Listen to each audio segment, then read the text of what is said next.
एक बहुत बड़ा व्यापारी होता है और वो पूजा पाठ दान धर्म बहुत करता है। लेकिन अचानक से कुछ दिनों से उसका बिजनेस बहुत ही घाटे में चलने लगता है, उसको बहुत नुकसान होने लगता है। और इन सब को देखते हुए वो अपनी सारी समस्याओं को अपने दोस्त से कहता है। और उसका दोस्त कहता है कि यार एक काम करो, अगर तुम्हें लगता है कि तुम्हारे पास बहुत समस्याएं हो गई हैं तो तुम यज्ञ कर डालो। वो यज्ञ की व्यवस्था करता है और बहुत बड़ा यज्ञ करवाता है, लेकिन कोई फायदा नहीं होता है। फिर वो दूसरा यज्ञ करवाता है, फिर वो तीसरा यज्ञ करवाता है, लेकिन फिर भी उसको कोई फायदा नहीं होता है। वो अपने दोस्त से कहता है कि यार मैं तीन तीन यज्ञ करवा चुका हूँ, लेकिन मुझे कोई भी फायदा नहीं हो रहा, मेरी समस्या पहले की तरह ही बनी हुई है।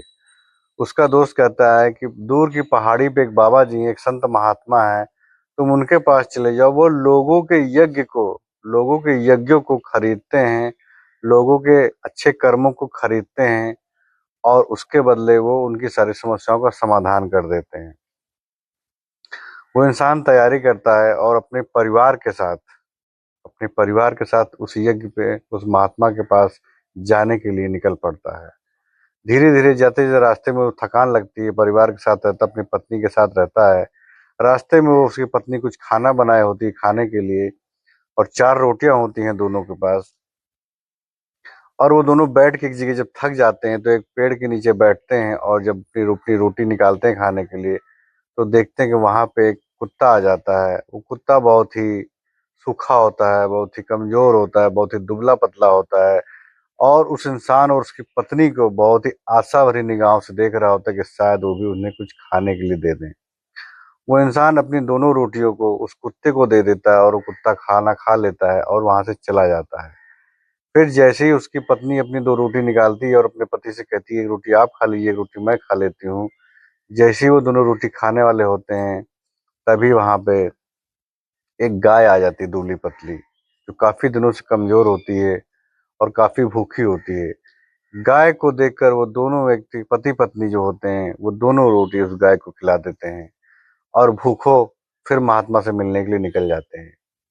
काफी देर चलने के बाद जब वो महात्मा के पास पहुंचते हैं तो महात्मा जी कहते हैं कि बेटा तुमने चार यज्ञ किया है, और उन चार यज्ञों को मैं तुम्हारे उसके बदले में तुम्हें कुछ देना चाहता हूँ। वो इंसान कहता है कि महात्मा जी मैंने तो तीन ही यज्ञ करवाए हैं, चौथा यज्ञ कौन सा है। महात्मा जी कहते हैं कि बेटा तुम्हारा चौथा यज्ञ वही है जो तुमने कुत्ते को रोटी खिलाई, और तुम्हारी पत्नी ने तुमने खाना ना खाकर उस गाय को रोटी खिलाई। तुम्हारे तीन यज्ञों से मुझे कोई मतलब नहीं है, लेकिन जो तुमने चौथा यज्ञ किया है, और जो चौथा यज्ञ तुम्हारा दया वाला यज्ञ है, जो तुमने जानवरों के प्रति दया भावना दिखाई है, यही तुम्हारा यज्ञ है, यही तुम्हारा कर्म है। और इसी कर्म को मैं तुम्हारे लेना चाहता हूँ, और इस कर्म के बदले, इस दया भाव के बदले, मैं तुम्हें तुम्हारे जीवन की सारी विपत्तियों को खत्म करने की जिम्मेदारी मैं लेता हूँ। तो दोस्तों, हमें भी इस जो शरीर है, ये शरीर इंसान को इंसान नहीं बनाता है, इंसान को इंसान उसका दया भाव बनाता है। अगर आपके दरवाजे पे कोई खड़ा है और आप घर में घंटी बजा रहे हैं, पूजा पाठ कर रहे हैं, मंदिर में प्रसाद चढ़ा रहे हैं, वो व्यर्थ है। अगर आपके दरवाजे पे कोई जानवर खड़ा है और वो निराश होकर चला जाता है, आप उसको एक रूखी सूखी रोटी तक नहीं दे पाते हैं, तो भी वो व्यर्थ है। अगर इंसान को इंसान बनना है, उसे दया भाव रखना चाहिए। जिस तरह उस व्यापारी और उसकी पत्नी ने दया भावना दिखाई और जानवरों को खाना खिलाया, उसी तरह हमें भी, हम इसलिए हो सके तो जानवरों को रूखी सूखी रोटी या जो भी घर में खाना बन रहा है उसको खिलाइए, जानवरों को पानी पिलाइए, पंछियों के लिए दाना डालिए, पंछियों के लिए छत पे पानी रखिए, क्योंकि गर्मी का समय आ गया है, प्यास सबको लगती है, कुत्ते को भी लगती है, बिल्ली को भी लगती है, गाय को भी लगती है, बंदरों को भी लगती है, पंछियों को भी लगती है।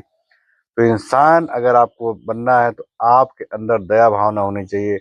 और अगर आप इन लोगों के कष्टों को देखकर अनदेखा कर देंगे तो भगवान भी हमारे दुखों को देखकर अनदेखा कर देगा और हमारा साथ नहीं देगा। अगर आप चाहते हैं कि परमेश्वर आपका साथ दे, भगवान जो पूरे सृष्टि को चला रहा है, अगर वो आपका साथ दे, तो आपको इंसान बनना पड़ेगा। आपके अंदर दया भावना होनी चाहिए, और वही दया भावना आपको महान बनाएगी। मेरी बातें कैसी लगी जरूर तो जो कमेंट में जरूर बताइएगा। जय हिंद।